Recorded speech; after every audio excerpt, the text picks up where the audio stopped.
Teresa, mes douleurs m'ont reprise. Tu les connais, toi qui as été en prison comme moi. Je me sens vieillir, j'ai pris du poids. C'est sûrement la faute à toutes ces fêtes que donne Barras. Au moins, on ne s'y moque plus de moi comme après mon mariage avec Bonaparte. Je suis fière de mon petit Corse. Il a battu les Autrichiens, les Piémontais et les Sardes à 1 contre 2. On vient d'annoncer son entrée dans Milan. Je suis la femme d'un général victorieux. On me considère enfin. S'il n'y avait ces douleurs, au moins, mon Hippolyte, mon beau capitaine, vient me voir souvent. Il me fait rire avec ses plaisanteries et ses calembours. Bonaparte veut que je lui écrive tous les jours, que je le rejoigne en Italie. Il m'épuise, ce mari. Je lui ai annoncé que je suis souffrante. Comme j'ai grossi, j'ai d'abord cru à la venue d'un heureux événement. Il a envoyé son aide de camp d'Italie pour vérifier si j'étais enceinte. Hélas, je ne le suis pas, alors il insiste. Il me veut auprès de lui. Qu'irais-je faire en Italie ? Mes enfants ont besoin de moi à Paris.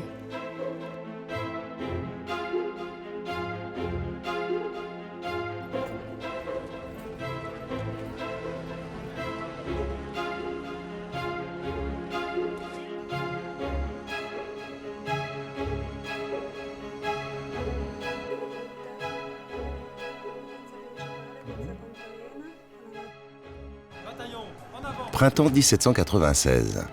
Joséphine profite de sa nouvelle vie à Paris alors que son mari combat en Italie. La France est en guerre avec l'Autriche et ses alliés. Bonaparte est parti créer diversion avec une armée mal équipée, composée de seulement 40 000 hommes. Les meilleures troupes françaises sont plus au nord, sur le Rhin. Mais alors que cette armée du Rhin piétine, Bonaparte, grâce à son génie militaire, remporte victoire sur victoire. Adieu, Joséphine. Reste à Paris, ne m'écris plus. Et respecte au moins mon asile. 1000 poignards déchirent mon cœur. Ne les enfonce pas davantage. Adieu, mon bonheur, ma vie, tout ce qui existait pour moi sur la terre. Pourquoi m'avoir fait espérer un sentiment que tu n'éprouvais pas ? Tous les jours, la mort voltige autour de moi. La vie vaut-elle la peine de faire tant de bruit ?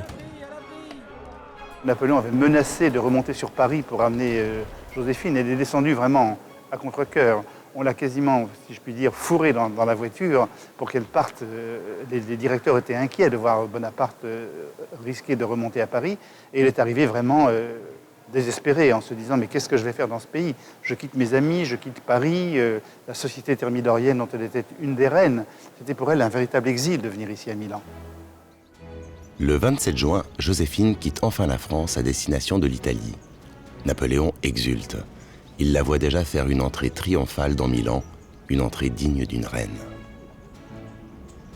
Le voyage en Italie était quand même une expédition parce qu'il fallait franchir les Alpes, il n'y avait pas de route qui permettait de franchir toutes ces montagnes, si bien qu'arrivé au pied, il fallait démonter entièrement les voitures, les roues, les essieux, la caisse, que l'on chargeait et qui étaient tirés par des animaux, et les passagers eux-mêmes franchissaient à dos de mulets les Alpes avec les précipices sur le côté. C'est une véritable expédition. Chère Teresa, j'ai fait le voyage le plus pénible qu'il soit possible de faire. J'ai été 18 jours en route. J'ai eu la fièvre en montant en voiture et une douleur de côté. La fièvre est passée, mais les douleurs de côté durent encore. Arrivée à Milan, la municipalité a voulu me traiter comme une archiduchesse et m'a logée dans la plus belle maison de Milan avec 30 domestiques. Comme je ne suis qu'une républicaine et par conséquent simple particulière à Milan comme à Paris, j'ai pris la liberté de renvoyer tout ce monde et de me restreindre à mon petit ménage de la rue Chantraine. Je n'ai vu Bonaparte qu'un moment. Il est très occupé au siège de Mantoue. Mon mari ne m'aime pas, il m'adore. Je crois qu'il deviendra fou. Il est impossible d'être plus heureuse que je ne le suis de ce côté. L'inconfort du voyage a ravivé les douleurs liées à sa ménopause précoce. Pourtant, Joséphine n'a guère le temps de se reposer. Elle doit tenir son rang, sans sourciller, car elle est devenue, malgré elle, un personnage public. Lorsque Joséphine était à Milan, elle a eu évidemment une vie mondaine, puisqu'elle représentait quand même le gouvernement de la République française. Donc c'est évident qu'elle a quand même été invitée à des bals, à des dîners, elle est allée à la Scala voir des spectacles. C'était vraiment la femme en vue, la femme du général en chef, donc elle était adulée et respectée par tout le monde. Alors qu'il est sur le point d'entrer victorieux dans Vérone, Napoléon fait appeler sa Juliette auprès de lui. La berline de Joséphine longe le sud du lac de Garde, ignorant que 2 bateaux autrichiens, partis du petit fort de Sirmione, sont en embuscade. Évacuez la berline, nous sommes canonnés.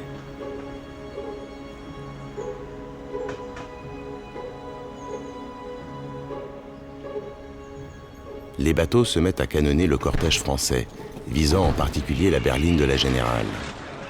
C'est la panique dans l'entourage de Joséphine. Il y a eu des hussards qui ont été tués, d'autres qui ont été blessés.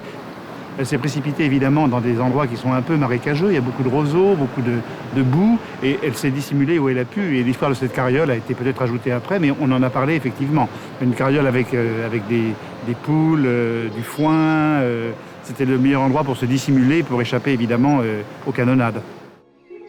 Sauvée de la mort grâce à des poules, j'espère que personne n'ira raconter ma mésaventure. Elle a renoncé à la vie parisienne pour passer l'après-midi sur une carriole avec du foin. On m'a amenée à la forteresse de Peschiera qui a été bombardée par les Autrichiens. Ils mènent une contre-attaque sur l'arrière de nos lignes. J'ai passé la nuit cachée sous un lit de camp me demandant si le prochain boulet n'allait pas toucher ma tente. Fini les champs de bataille, on ne m'y reprendra plus. Bonaparte est obligé de se replier pour chasser les Autrichiens et libérer sa femme assiégée, qu'il retrouve en larmes et épuisée. De rage, Napoléon reprend l'offensive. Son avancée est vécue comme une libération par beaucoup d'Italiens qui aspirent à la République. Il est de nouveau victorieux lors de fameuses batailles à Castiglione, Arcole et Rivoli. Des batailles qui lui permettent de contrôler tout le nord de l'Italie jusqu'aux portes de Venise. Mais c'est un autre combat auquel va devoir se confronter Joséphine au printemps 1797, lorsque Napoléon l'installe pour les beaux jours dans une villa de la grande banlieue de Milan, sur la colline de Montbello. Joséphine va y rencontrer sa belle famille pour la première fois. La villa existe toujours, mais a été reconvertie d'abord en un hôpital psychiatrique, puis en un lycée agricole. Bonjour, monsieur Chevalier. Ben arriva. Bonjour, monsieur Chevalier. Bienvenue à la Villa Arconati Crivelli. C'est un plaisir de vous recevoir. J'espère pouvoir vous guider dans la découverte de ce bâtiment qui vous intéresse moins du point de vue architectural que du point de vue historique. Vous êtes français et savez que Napoléon et Joséphine ont résidé ici. Si l'extérieur a peu changé, les décors intérieurs n'ont malheureusement pas été conservés comme à l'époque, à part quelques fresques au plafond. Montbello est le point de départ de la vendetta corse. Le clan Bonaparte se ligue contre Joséphine, cette ancienne aristocrate qu'a épousé leur jeune Napoléon, sans l'accord du chef de famille, son frère Joseph, une femme qui l'a fait évoluer et semble le tenir dans le creux de sa main. La première rencontre entre Joséphine et Laetitia Bonaparte, née Ramolino, la mère de Napoléon, mère d'une cohorte d'enfants, n'a pas été une rencontre heureuse. Joséphine a lancé une opération de charme vis-à-vis de la famille de Napoléon, mais ils n'y ont pas été sensibles le moins du monde. Ils la trouvaient trop vieille, pas assez jolie à leur goût, et ça leur déplaisait grandement qu'elle ait déjà des enfants. Dans les chroniques de l'époque, il est indiqué que les sœurs de Napoléon l'appelaient la vieille. D'ailleurs, elle avait 7 ans de plus que son mari. Elle n'avait pas complètement tort. Et Laetitia Ramolino, de caractère, était complètement différente de Joséphine. Napoléon ne supportait pas les femmes qui, comme sa mère, se comportaient de manière forte et dominatrice. L'une des raisons pour laquelle il aimait Joséphine tient à ce qu'elle ne l'était justement pas. Je pense qu'il n'aurait pas accepté de se retrouver dans le même rapport qu'avec sa mère. Qu'ai-je donc fait à ces Bonaparte pour qu'ils me traitent si mal? Dieu, que ce mariage est difficile. Non content des affronts de sa famille, mon mari m'envoie maintenant à Venise, moi qui m'inquiète pour mes enfants.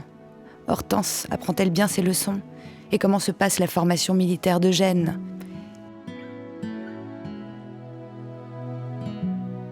Ici, le peuple vient de se soulever et de renverser le gouvernement. Ils sont inquiets des visées des Autrichiens sur leur ville. Napoléon m'envoie à sa place alors qu'il rumine déjà l'idée de reprendre les armes. Combien de mois vais-je devoir attendre avant de rentrer enfin en France si la guerre reprend ?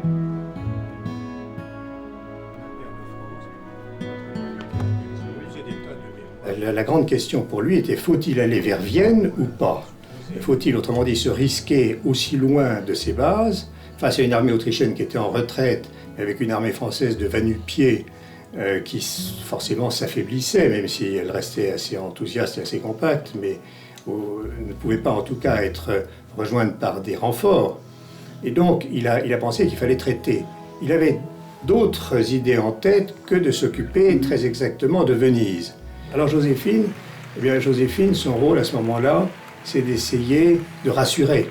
On lui fait grand accueil parce qu'on espère qu'elle va parler favorablement à son mari.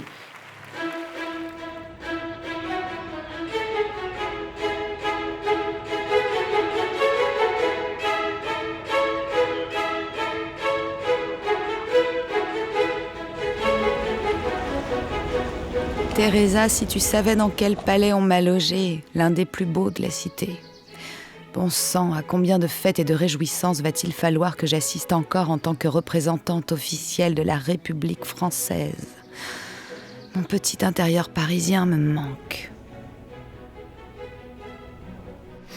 Joséphine est venue dans ce palais car à l'époque, c'était l'un des plus connus et plus visités de Venise. Du fait de la notoriété de la famille et des œuvres d'art qui étaient conservées entre ses murs. La vie de Joséphine dans ce palais était organisée ainsi. Sa chambre était ici. Par contre, son petit déjeuner, elle le prenait dans la salle du Tiepolo. Et les dîners officiels, qui requéraient un grand nombre de convives, ne pouvaient se tenir ici, du fait de travaux en cours.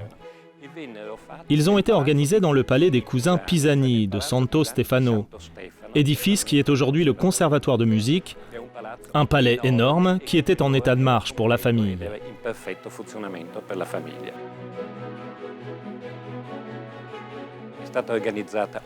On a organisé une régate en son honneur, et comme elle résidait dans ce palais, elle a pu voir l'arrivée de la régate du balcon et remettre le prix au vainqueur. Joséphine était une femme résolument fascinante. Elle a laissé un très bon souvenir, à tel point que le comte Pisani de l'époque, qui était son hôte, s'est lié d'amitié avec elle et qu'elle l'a nommé son chambellan de cour.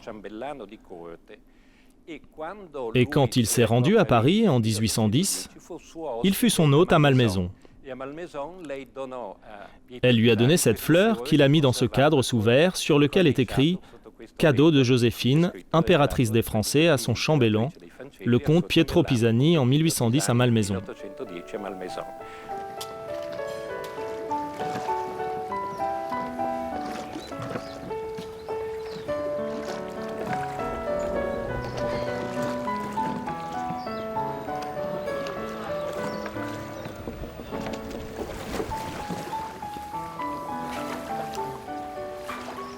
Partout où elle passe, Joséphine séduit, se fait des amis, rallie les gens à la cause de la République.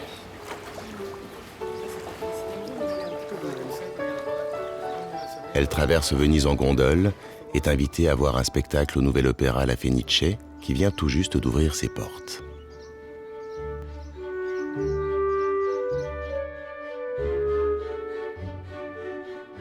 Elle est fêtée, acclamée par le public, on organise un bal en son honneur. Pourtant, sa santé reste chancelante. Elle a du mal à s'habituer à la nourriture italienne, aux mets si différents de ceux de sa Martinique natale. Elle écrit à sa fille. Je m'ennuie beaucoup en Italie malgré toutes les fêtes que l'on me donne et l'accueil flatteur des habitants de tout ce beau pays. Je ne puis m'accoutumer à être éloignée aussi longtemps de mes chers enfants. J'ai besoin de les serrer contre mon sein. J'ai cependant tout lieu d'espérer que ce moment n'est pas très éloigné et cela contribue beaucoup à me remettre de l'indisposition que j'ai eue. Et elle est accompagnée par Berthier, Et Berthier, en repartant, très satisfait de ses régates, de ses réceptions, dit « Je dirai au général Bonaparte que Venise est digne de la liberté ». Ce qui, évidemment, sonne terriblement, tristement, pour ne pas dire faux, quand on savait ce qui était en train de se préparer à Campo Formio.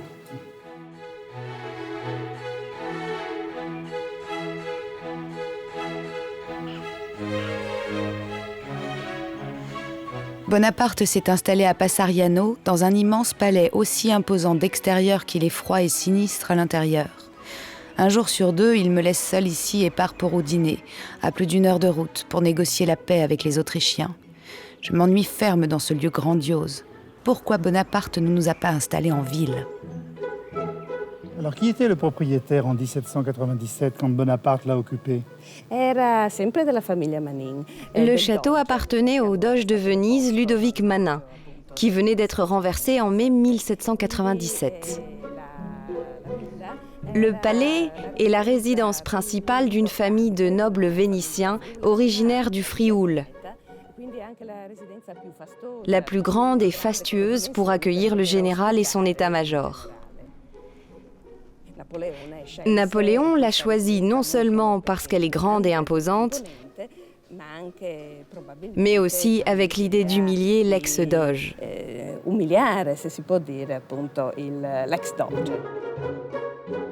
Pour le jeune Corse de 28 ans, chaque détail protocolaire est important. Occuper le plus beau palais de la région assoit sa légitimité, car le succès des négociations est capital. Si elles aboutissent, Bonaparte peut espérer jouer un rôle politique important à Paris et Joséphine rentrer en France. Si les négociations échouent, Napoléon devra reprendre le combat à la veille de l'hiver, sans renfort, avec une armée fatiguée à 900 km de ses bases, face à des ennemis qui ne sont qu'à 100 km des leurs.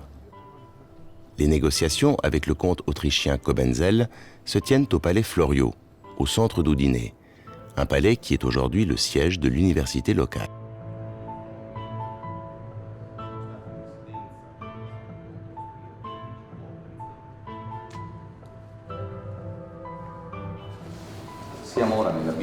Nous sommes dans la bibliothèque du palais, lieu dans lequel s'est déroulé ce face-à-face légendaire. Napoléon se serait mis en colère car les Autrichiens insistaient sur des points de détail du traité qui ne lui plaisaient pas. Il aurait brisé un service en porcelaine qui appartenait à Cobenzl et aurait dit « Je briserai votre monarchie comme je détruis ce service à thé ». Mon Bonaparte veut la paix, mais il traite Cobenzl comme l'un de ses soldats. Il se plaint que l'Autrichien est inflexible autant avec lui. Mon mari n'a pas la moindre idée de la façon de traiter un aristocrate étranger.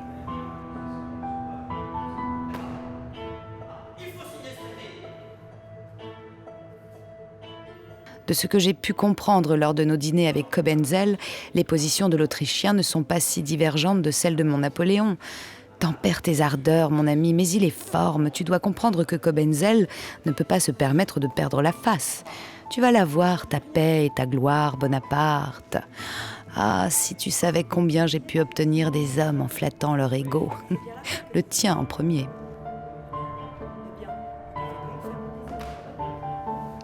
Rêvant de voir les négociations aboutir pour rentrer à Paris et retrouver enfin ses enfants, Joséphine déploie une véritable opération de charme à l'encontre de la délégation autrichienne. Dans ce monde d'hommes apparaît cette femme agréable, belle, particulière, différente des femmes auxquelles tous ces hommes étaient habitués, tant au niveau de ses habitudes que de sa façon de s'habiller. Elle était accompagnée d'une petite cour, mais c'est toujours de Joséphine dont parlent les récits de l'époque. Tous remarquent l'épouse du général en chef et sont frappés par sa gentillesse et la fascination qu'elle exerce autour d'elle. Quelques jours plus tard, le traité de Campo Formio est signé. La France annexe la Belgique et les Pays-Bas et repousse sa frontière jusqu'au Rhin.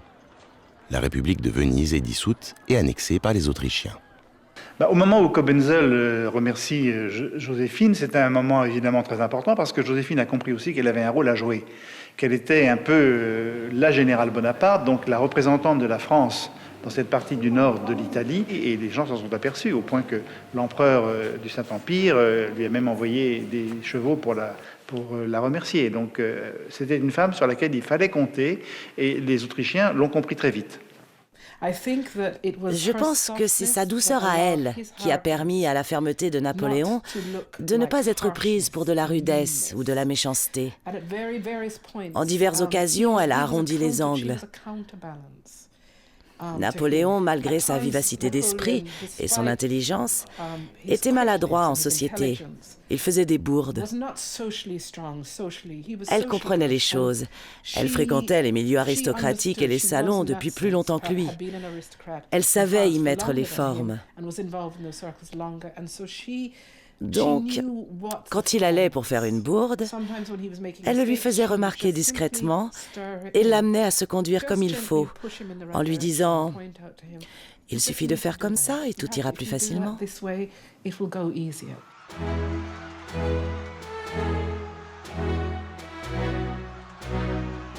La campagne d'Italie fait de Bonaparte un héros.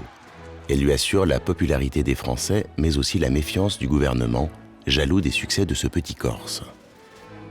Les membres du directoire sont presque soulagés de voir partir Napoléon à la tête de la flotte française vers l'Égypte.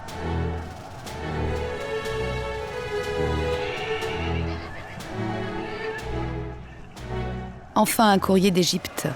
Napoléon et Eugène ont battu les Mamelouks aux pyramides et se dirigent vers la Syrie. Mon fils ne cesse de m'étonner. Il a été promu lieutenant à 18 ans. Il me rappelle son père, en plus raisonné. Ai-je raison de ne pas m'inquiéter pour lui ? J'ai acheté un petit château près de Paris sur le lieu-dit de Malmaison. J'ai réussi à l'avoir pour seulement 250 000 francs. Bonaparte va encore m'accuser de le ruiner quand il apprendra ma dépense, pourtant c'est un très bon investissement. Son frère m'a coupé les vivres. Heureusement que je touche mes commissions sur les fournitures à l'armée grâce à l'entremise de mon beau capitaine.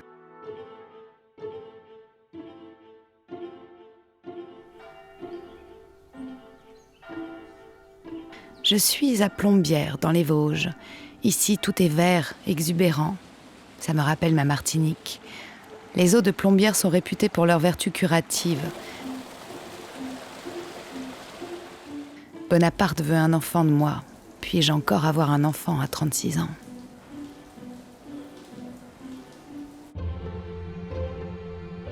La station a connu une expansion notable depuis l'époque de Joséphine, et les bienfaits des eaux thermales de Plombières restent avérés par la médecine moderne.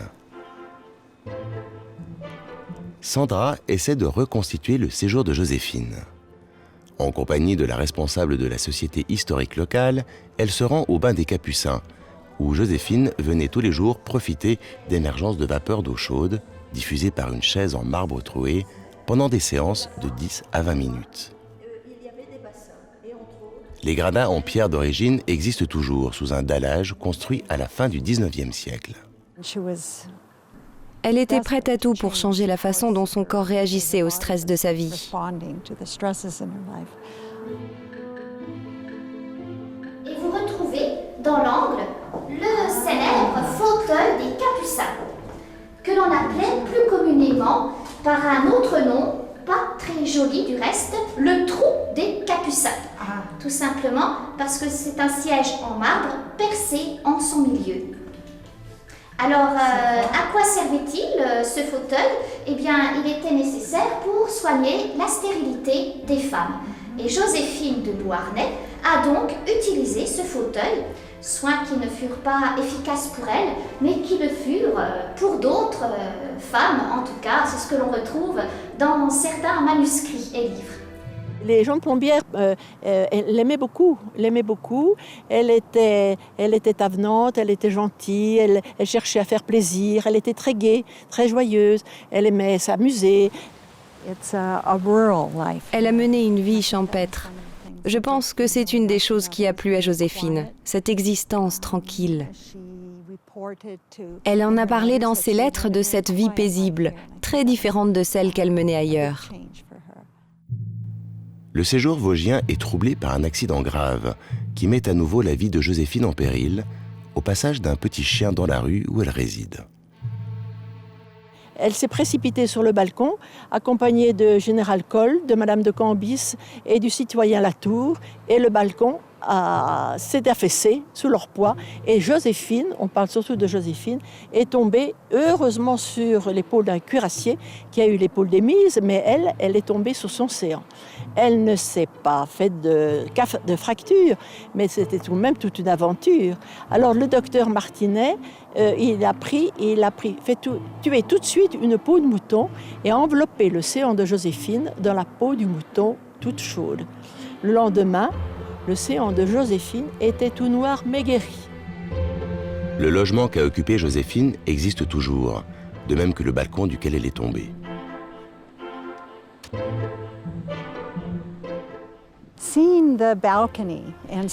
Voir le balcon et se trouver là où Joséphine était quand elle a eu son accident permet de véritablement se représenter ce qu'elle a vécu. De la même façon que de voir la chaise en marbre sur laquelle elle s'est assise pour que ses parties intimes soient, vous savez, vaporisées. Ceci m'a permis de m'imaginer sa vie privée ici.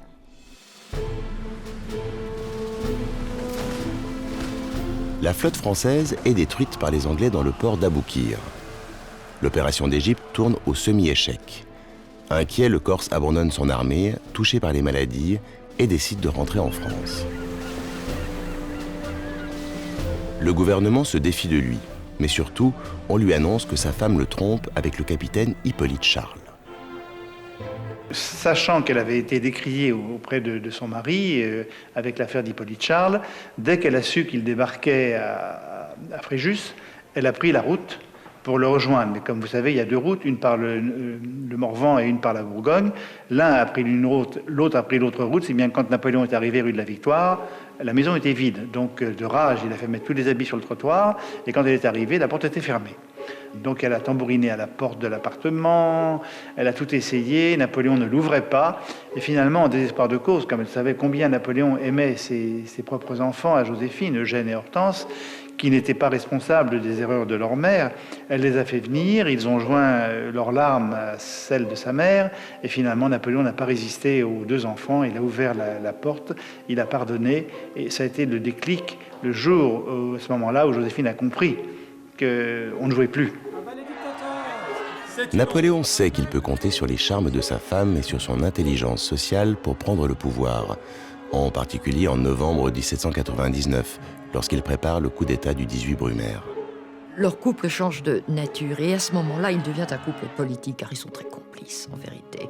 Ils sont complices, elle le comprend, elle sait ce qu'il veut et au moment du retour d'Égypte, elle l'aide à préparer Brumaire. D'abord, ça se passe chez elle, rue Chantraine, et elle lui rallie 3 des 5 directeurs. Carrément. Hein? Préparer Brumaire, elle est au courant de tout. Quand il le faut, il envoie Joséphine. Et ça, c'est tout Joséphine, ça. C'est qu'elle a l'air de ne pas y toucher, mais elle fait les choses quand même, avec beaucoup de tact et d'habileté. Et c'est comme ça qu'elle a réussi beaucoup de choses, effectivement. Elle a préparé, en fait, le coup d'État. Je sous-signais, boulet de meurtre, prête serment au... Le directoire est aboli. Il est remplacé par un régime politique autoritaire, le consulat, dans lequel la majorité des pouvoirs est concentrée aux mains d'un seul homme, Napoléon Bonaparte, qui est nommé premier consul. Joséphine doute d'elle. Napoléon a fréquenté la femme d'un officier en Égypte, une certaine Pauline Fourès. Il est maintenant en Italie, à nouveau face aux Autrichiens. Les soldats ne sont-ils pas réputés pour s'offrir une femme après chaque bataille ? Lorsqu'il prend le chemin du retour, Napoléon ramène avec lui Giuseppina Grassini, une cantatrice de la Scala de Milan qu'il continue à fréquenter à Paris. Pour autant, Napoléon lui accorde des étreintes qu'elle qualifie elle-même de brusques et décevantes. Napoléon aime toujours Joséphine, mais a visiblement besoin de se rassurer sur ses capacités à procréer. Le couple reste uni et complice. Pour le réveillon, mon Bonaparte, quoique fatigué, a accepté d'aller assister à la représentation de cet oratorio de Haydn dont tout le monde parle. Rue Saint-Nicaise, le cocher a évité une charrette qui contenait un terrible engin qui a explosé après notre passage. Les vitres du carrosse ont été soufflées, mais nous étions sains et saufs. Derrière nous, c'était le carnage, des corps et du sang partout. À quelques secondes près, nous étions en miettes. Fouché pense que l'attentat a été fomenté par des royalistes chouans. Pendant combien de temps ma bonne étoile va-t-elle continuer à me protéger ?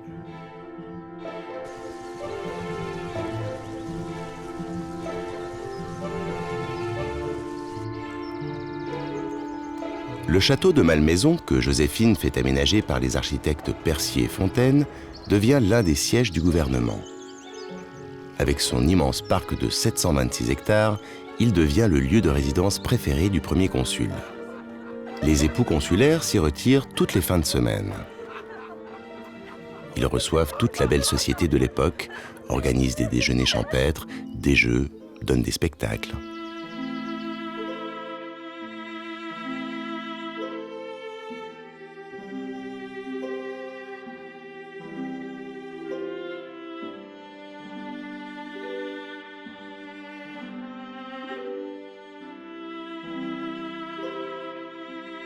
Bonaparte s'intéressait beaucoup à la décoration, mais Joséphine plus encore, et cette maison était un peu la sienne, donc c'est elle qui a donné la touche finale. Ce mélange très nouveau, à la fois d'un style assez martial et en même temps une douceur que l'on voit dans la qualité des matériaux, dans les couleurs extrêmement délicates, même si certaines sont fortes comme ce rouge, des harmonies très rares et qui ont fait de Malmaison un exemple unique que l'on est venu voir de toute la France et même de toute l'Europe. Pour sceller le lien entre les Beauharnais et les Bonaparte, Joséphine marie sa fille Hortense avec le frère cadet de Napoléon, Louis Bonaparte, en janvier 1802. Hortense ne sera jamais heureuse avec son mari et se sacrifie pour sa mère, au nom du sacro-saint principe de sécurité qu'elle applique à ses enfants. Lorsqu'elle a épousé Napoléon, elle savait que vraisemblablement, elle ne pourrait plus avoir d'enfants. D'une certaine façon, il a dû être difficile pour elle de ne pas impliquer ses enfants dans le clan Bonaparte. Sa stabilité, sa sécurité et celle de ses enfants, ainsi que celle de sa famille élargie, étaient d'une certaine manière liées à sa capacité à retenir Napoléon. Le Sénat a proposé la création d'un régime impérial. La sorcière avait raison, la yéyette de Martinique va être plus que reine. Pourtant, mon mari semble hésiter. J'entends de partout qu'on va organiser une cérémonie grandiose suivie de festivités. Ce serait l'occasion pour moi de sceller mon destin avec Bonaparte, m'a dit Eugène. Napoléon m'a annoncé qu'on allait rétablir l'étiquette que je vais devoir lui donner du « vous ». Quel homme ce Corse! Il était ambivalent. Il ne se pressait pas pour qu'elle soit couronnée. Et elle savait que si elle n'était pas couronnée, il y avait une chance pour qu'on la mette sur la touche. Elle sentait qu'il fallait qu'elle devienne impératrice pour conserver son emprise sur lui, sa position et sa relation privilégiée avec Napoléon. Joséphine a senti que c'était un moment clé pour elle. D'abord, elle n'était pas rassurée du tout par ce simple mariage civil.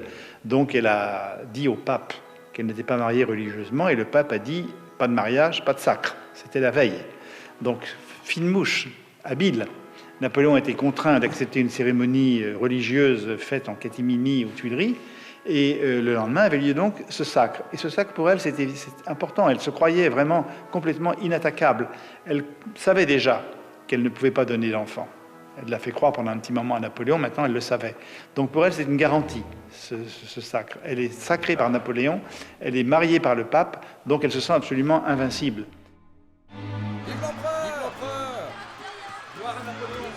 Jusqu'au dernier moment, la famille Bonaparte va chercher à convaincre Napoléon de ne pas sacrer Joséphine. Durant la cérémonie, les sœurs de Napoléon, chargées de porter la traîne de Joséphine, chercheront même à faire tomber l'impératrice en tirant la traîne en arrière. Napoléon sera obligé de les rappeler à l'ordre. Elle a dû tout de même, comme Napoléon, avoir un battement de cœur très fort lors du sacre. C'est très beau d'arriver à cette apothéose, cette espèce d'acmé extraordinaire, à cette position prééminente, la plus prééminente de toutes. Encore faut-il ne pas en descendre à partir de là.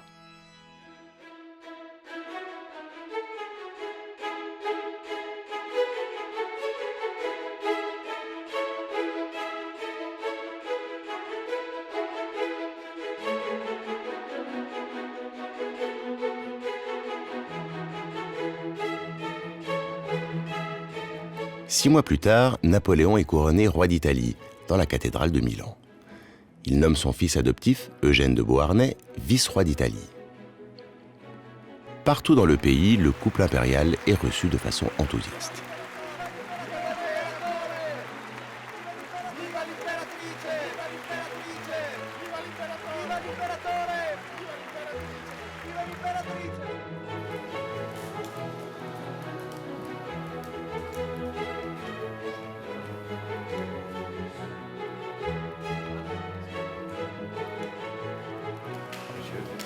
Maestà, vi presento la nobiltà del vostro nuovo regno d'Italia. Il principe...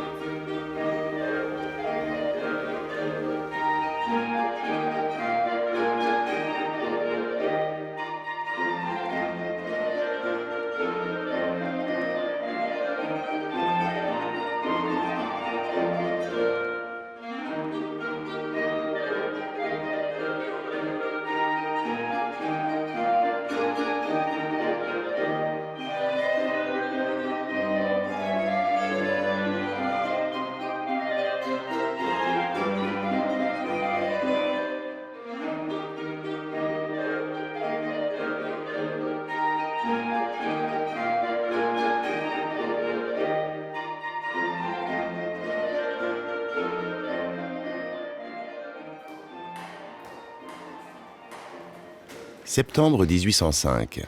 L'Autriche envahit la Bavière, alliée de la France. Napoléon convoque son état-major, séance tenante. Malheur à qui ne peut suivre la cadence. Généraux, gardes du corps, domestiques et Joséphine. La force du corps, c'est sa capacité à réagir tout de suite, à bouger ses troupes plus vite que l'éclair, à être là où on ne l'attend pas. Il envoie 150 000 hommes en Alsace, à marche forcée.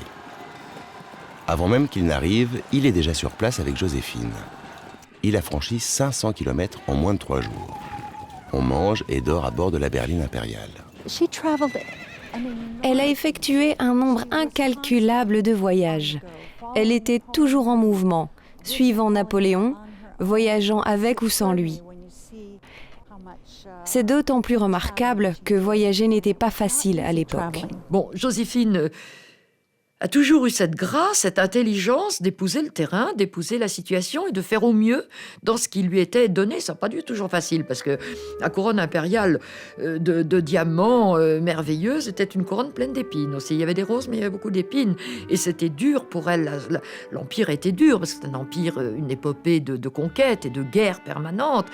Et Dieu sait qu'elle accompagnait beaucoup Napoléon sur les arrières de ces batailles.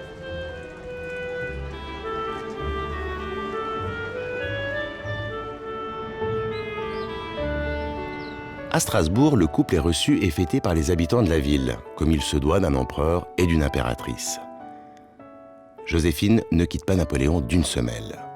Elle est aux aguets, se méfiant de toutes ces femmes qui courtisent son empereur de mari.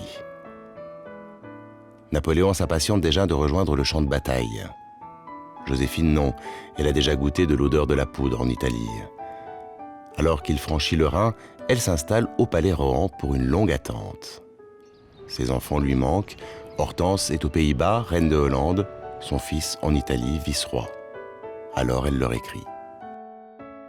Strasbourg, le 7 octobre 1805. Je suis seule ici depuis quelques jours. L'empereur est sur la rive droite, à la tête de l'armée, mais il me donne tous les jours de ses nouvelles.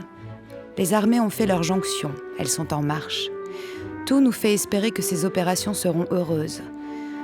Ma santé est très bonne. Je vais souvent me promener aux environs de la ville et je lis une autre partie de la journée. C'est ce que je puis faire de mieux loin de l'empereur. Napoléon accumule des victoires en Bavière, libère Munich, prend Vienne et bat les empereurs d'Autriche et de Russie à Austerlitz. Il envoie Joséphine auprès de l'électeur de Bavière pour organiser le mariage d'Eugène. Munich, le 28 décembre 1805. Je ne veux pas perdre un moment, ma chère Hortense, pour t'apprendre que le mariage d'Eugène avec la princesse Auguste, fille de l'électeur de Bavière, vient d'être définitivement arrêté. Tu sentiras comme moi tout le prix de cette nouvelle preuve d'attachement que l'empereur donne à ton frère. Rien au monde ne pourrait être plus agréable pour moi que cette alliance. La jeune princesse réunit à une figure charmante toutes les qualités qui rendent une femme intéressante et aimable. Ce mariage est une autre victoire pour Joséphine. Elle consolide la position de son fils. Mais Napoléon lui aussi continue d'engranger les victoires, engageant des armées de plus en plus colossales dans des boucheries sans nom. Après l'Autriche, il se rend le maître de la Prusse et de la Pologne, laissant Joséphine loin derrière. Et le 1er janvier 1807, à un relais de poste sur la route de Varsovie, l'inévitable se produit. L'empereur est approché par une jeune femme de 26 ans qui va bouleverser le destin du couple impérial. Cette femme s'appelle Marie Walewska. Napoléon, sous le charme, la fait retrouver, la courtise et l'installe dans un château en Prusse. Napoléon en est arrivé à penser que coucher avec d'autres femmes faisait partie de ses attributions. C'était ce que les souverains faisaient. Ils n'avaient pas à être fidèles à leur épouse. Ils prenaient des maîtresses. Pour lui, c'était aussi l'occasion de prouver sa fertilité qui lui tenait tant à cœur. Donc, Joséphine a dû ressentir un désarroi croissant quand elle s'est rendue compte qu'il fréquentait d'autres femmes, qu'elle n'était plus la seule. Mais il n'a jamais perdu son intérêt pour elle. Il y a toujours eu beaucoup d'attachement et de passion entre eux. Il n'y avait pas d'héritier à l'Empire. Fouché était partisan du divorce. En 1808, il y a eu déjà des essais. Et puis, elle n'arrêtait pas de dire que c'était Napoléon qui était stérile, puisqu'elle avait déjà eu 2 enfants. Bon, Napoléon avait eu un premier fils naturel avec une jeune lectrice qui était passée par les bras de Murat, donc il n'était pas très sûr d'être le père. Par contre, quand en 1809, il rencontre Marie Walewska et qu'elle lui donne un fils, là, il est certain de pouvoir procréer. Et ça a été le déclic qu'il a décidé à ce divorce. Divorce purement politique. C'est un divorce par consentement mutuel qui lui a coûté évidemment beaucoup, parce que c'est vrai qu'elle le connaissait par cœur, elle savait très bien se plier à tous ses caprices et tous ses désirs. Le seul manque dans cette union, c'était un enfant. La scène durant laquelle Napoléon a finalement annoncé à Joséphine qu'il la répudiait a été un drame épique.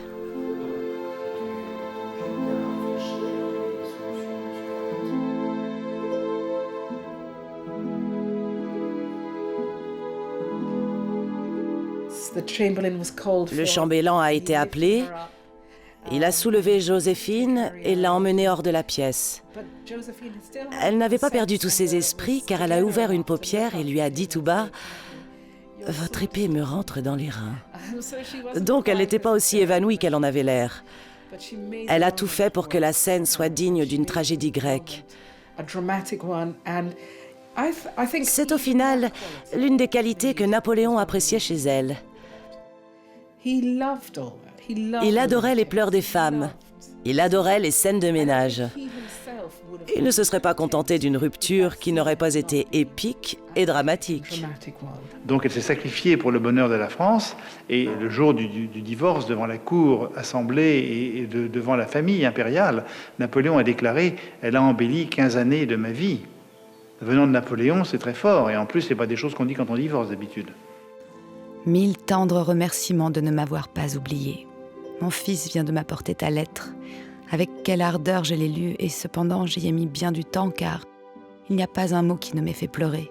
J'ai retrouvé mon cœur tout entier, et tel qui sera toujours.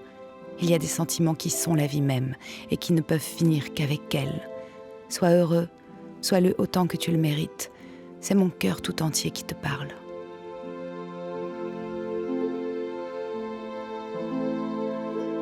Joséphine se replie à Malmaison, sa demeure de cœur, que Napoléon lui cède. Depuis plusieurs années, elle a fait construire des serres chaudes et constitué une collection d'animaux, de plantes et de fleurs tout à fait remarquables. Elle est considérée par les botanistes de l'époque comme l'une des leurs. Malgré son remariage à la princesse autrichienne Marie-Louise, Napoléon continue à lui écrire et lui rend visite. Et finalement, la période la plus émouvante de sa vie, c'est peut-être après le divorce, quand là, elle redevient une simple particulière, encore qu'elle ait gardé son titre d'impératrice, où elle s'occupe de voyager, elle s'occupe de ses petits-enfants. C'est une grand-mère extraordinaire, admirable, que l'on a découverte grâce à la correspondance qu'elle avait avec sa fille. Juin 1812, Napoléon fonce sur la Russie avec la plus grande armée jamais constituée, forte de près de 700 000 hommes. Reculant sans cesse devant les troupes françaises, les Russes appliquent la stratégie de la terre brûlée, allant jusqu'à sacrifier Moscou le jour où Napoléon s'en empare en septembre. Napoléon s'y attarde, espérant une conciliation, et lorsqu'il donne le signal de la retraite, son armée, sans réserve, se trouve prise au piège du froid, de la neige et des Cosaques. La destruction de la grande armée sonne le début de la fin pour l'ancien mari de Joséphine. Quand elle a pris la retraite, elle est rentrée de Milan en septembre 1812 et après elle s'est terrée à Malmaison. Elle n'a plus quitté du tout Malmaison, elle est restée là. Elle a même envoyé des lettres à l'empereur dont elle avait gardé d'une manière habile une copie pour elle, disant « Si, revenez parmi nous, les Français vous attendent, etc. » Elle était vraiment complètement perturbée par toutes ces défaites. Et ça l'a beaucoup marquée à la fin et ça l'a beaucoup affaiblie. Elle en souffre beaucoup, elle en souffre pour lui. Essentiellement parce qu'elle est bonne en plus et qu'elle est complice de lui, enfin elle est complice au bon sens du terme et qu'elle a épousé Bonaparte pour le meilleur et pour le pire et bien que divorcée, elle continue de vibrer, de ressentir, et elle est lucide et elle voit vers quoi on va et ça l'affecte beaucoup. Sire, vos peines sont les miennes. Elles iront toujours à mon cœur. Je vous écris parce que je ne puis résister au besoin de vous le dire, comme je ne pourrai jamais cesser de vous aimer de toute mon âme. En mars 1814, Napoléon est forcé par ses maréchaux à abdiquer sans condition. Il est exilé à l'île d'Elbe. Joséphine est inquiète. Quelle semaine j'ai passée, mon cher Eugène. Combien j'ai souffert de la manière dont on a traité l'empereur, que d'injures dans les journaux, que d'ingratitude de la part de ceux qui l'avaient le plus comblé. Mais il n'y a plus rien à espérer, tout est fini, il abdique. Et mon cher fils, où es-tu? Que fais-tu? Je vis dans des transes et une anxiété terrible. Adieu, mon cher Eugène. Je fais des vœux pour que nous soyons tous réunis. Tous les princes allemands qu'elle avait connus en 1807 à Fontainebleau, dans d'autres endroits, lui étaient tellement reconnaissants d'avoir été aimable, agréable avec eux alors qu'ils n'étaient rien à ce moment-là.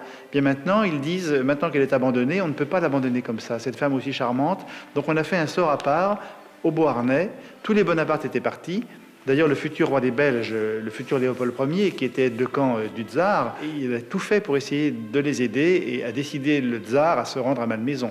Les débuts ont été un peu difficiles, un peu froids évidemment, puis petit à petit, la chaleur du tsar, qui est un homme tout à fait extraordinaire, a fait qu'il se sentait quasiment à l'aise à Malmaison. Il y venait très souvent. Il est allé jusqu'à l'avant-veille de la mort de Joséphine.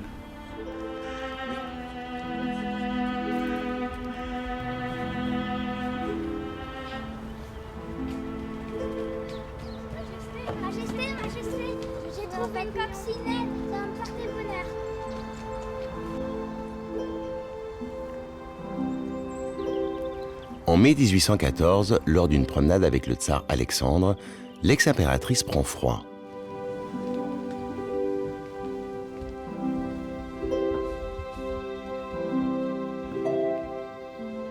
Malgré les douleurs persistantes, Joséphine fait bonne figure au dîner, entourée de ses enfants, Eugène et Hortense, du tsar et de ses proches.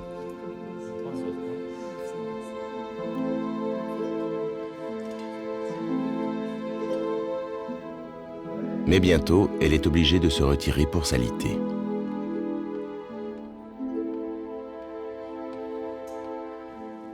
J'ai lutté toute ma vie, échappé à la guillotine et au boulet autrichien, survécu à un ouragan, une chute de balcon, un attentat et un mari qui a mis l'Europe à feu et à sang. Mes enfants sont rois et reines, et moi, impératrice.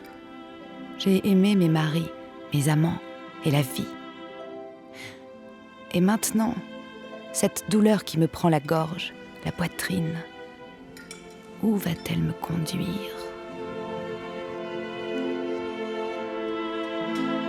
Et cette simple angine, qui a dégénéré très vite en une angine infectieuse, l'a emportée en quelque temps. Elle s'est laissée glisser tout doucement dans la mort, sans vraiment avoir envie d'essayer de survivre. Quel timing superbe. Elle est morte exactement au bon moment. Elle était en pleine gloire. Elle est partie quand il le fallait.